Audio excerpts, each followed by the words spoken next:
Hi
YouTube, I'm here to share with you guys my design team project for Shabby is Chic Boutique. I am a guest designer for the month of February, and I'm sharing with you my last DT project. This project was so super fun to put together. I really enjoyed creating this particular project. This carousel was inspired by a video I saw on YouTube. I will link that video below so you guys can check it out if you're interested. But, you know, I had to put my own little twist to it because I wanted my carousel to actually turn. So I have a process video, and in that video, I will share with you guys, of course, my process of putting it together and what I use to accomplish motion for my carousel. I don't have the motion going right now on the carousel because I want to focus in on all of the shabby chic trims from the store that I used. I will have the name of all of the trims that I used in the description box below, so you guys check that out. Also, I will have all the information to Amy's store. Amy Love is the owner of Shabby is Chic Boutique, and I will have all of her information below so you guys can check out her store. I absolutely love her trims, all of her shabby chic goodness. If you are working on a shabby chic project, you must go over and visit her store and purchase something to help you bring that project to life. So without further ado, let me share with you all of the beautiful trims that I use for my carousel, and then make sure you stay tuned for the end of the video to get all of the details of how I put it all together. So let's just start right up here at the very top of the carousel.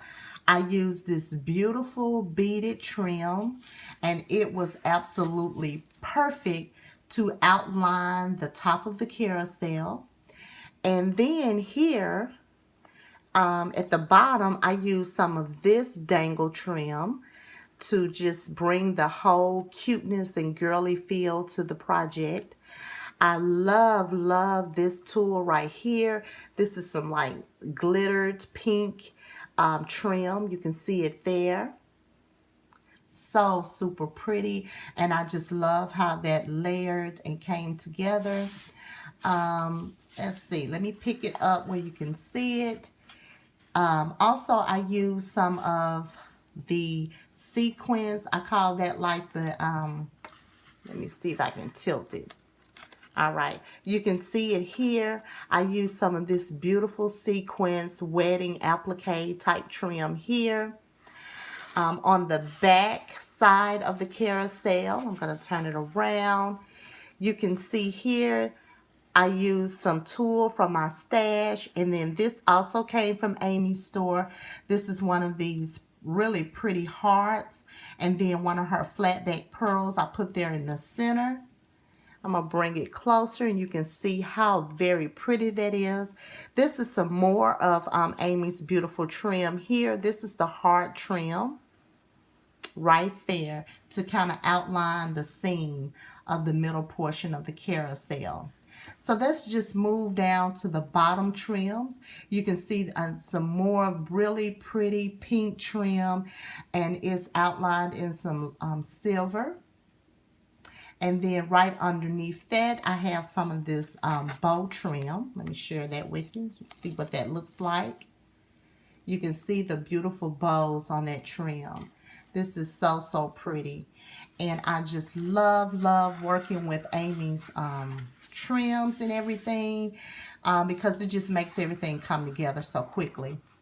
And not just accenting it, I decided to go with the trendy unicorns.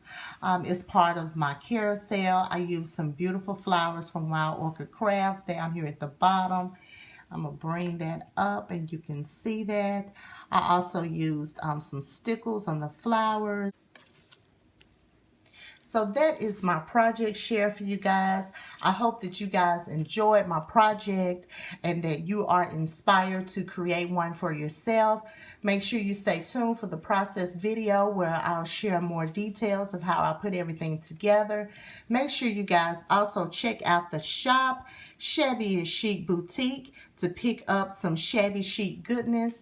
I want to thank you, Amy, for inviting me as a guest for the month of February and an opportunity to work with your beautiful laces and trims and shabby chic trinkets. I really appreciate that. Thank you so much.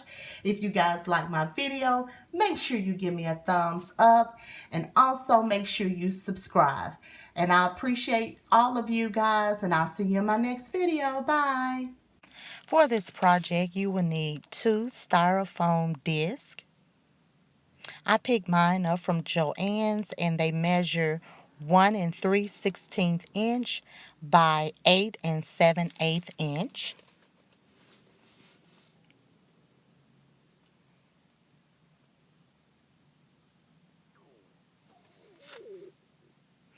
Next, you will need a circle for the top of the carousel. You will find the center of your circle, mark it, and then draw a line and cut off one side so that you can overlap it for the top of your carousel. This circle measures 10 inches. You will need some straws.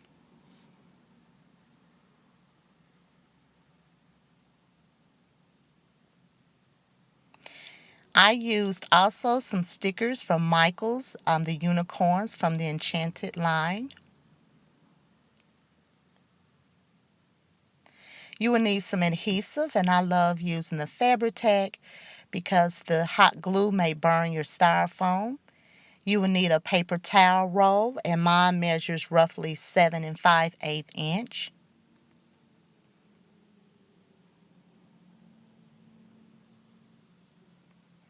Here is my paper towel roll, all covered in paper and decorated. The paper used to cover the paper towel roll measures 6 by 7 5/8 inches. Here is the bottom of my styrofoam with my laces applied. And you can see the beautiful laces and or trims that I used.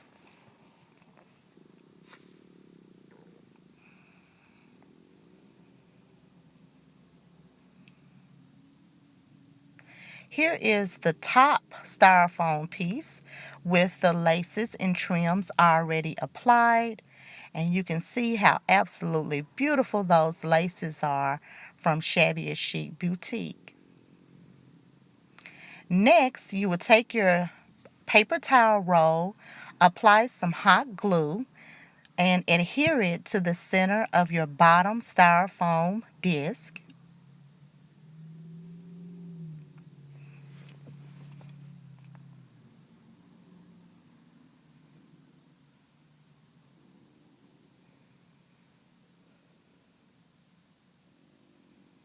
You want to make sure that it is adhered down fairly nicely or very secure. Next, you're going to glue down your straws. I used 7 straws. You're going to put some adhesive at the bottom of the straw and push it down into your styrofoam. One quick tip, I pushed my straws down a little bit too far and it wasn't as high as I would have liked my straws to be. So make sure you're keeping that in mind, or if you can find some longer straws, that would be awesome. But that's a little tip that I will tell you, that be mindful how far you stick it down into your styrofoam. Next, you see here I have all of the straws applied. I think here I am adding the last straw. And you can see there how everything is coming together nicely.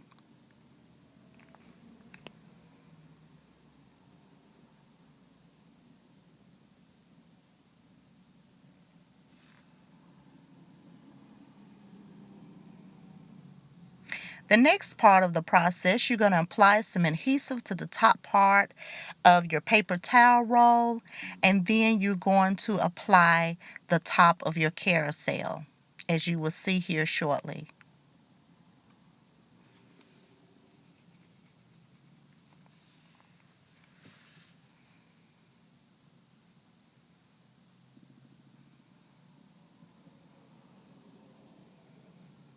Here I am applying the top disc, or the styrofoam disc, to the top of the carousel. You want to make sure that it's pretty secure. Next, you're going to apply your pattern paper as your roof. You can see there that I'm overlapping. I'm going to overlap the left side so that it will resemble a roof or top for your carousel. Here you can see where I applied the adhesive, and now I'm overlapping it.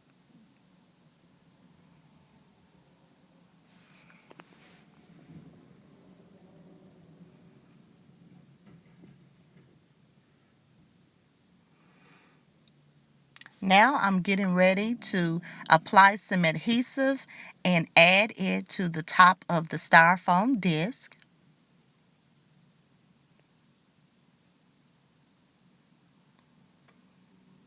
I also used some hot glue, and now I'm applying it to the top of the styrofoam disc.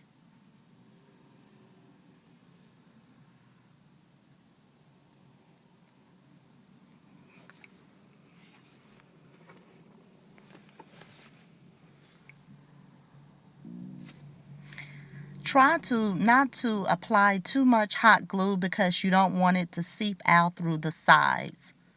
So try to apply a thin layer of hot glue.